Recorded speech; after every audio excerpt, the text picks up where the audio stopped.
नमस्कार, मी सानिका अंकुश गवळी. श्री संत बसवेश्वर महाराज जयंतीनिमित्त कवी सुमन सूद फाउंडेशनतर्फे जी राज्यस्तरीय काव्यलेखन स्पर्धा आयोजित केली गेलेली आहे, त्यात मी माझी कविता आईची माया सादर करत आहे.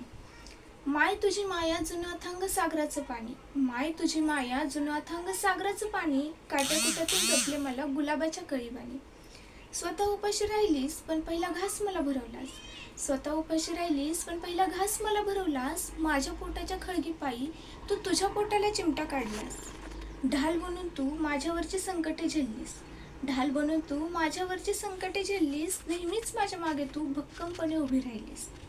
चुकातून देखील शिकवलंस मला यशाचे शिखर गाठायला, चुकातून देखील शिकवलंस मला यशाचे शिखर गाठायला. सारखी पडत होते मी तेव्हा तूच होतीस ग सावरायला. बाहेरगावी जाताना नीट जा हे वाक्य कानी पडतात, बाहेरगावी जाताना नीट जा हे वाक्य कानी पडतात. लहान नाही मी पण ते ऐकले नाही तर माझी पावली जागी चढतात. आजारी पडल्यावर मला तुझ्या कुशीचीच आठवण येते, आजारी पडल्यावर मला तुझ्या कुशीचीच आठवण येते.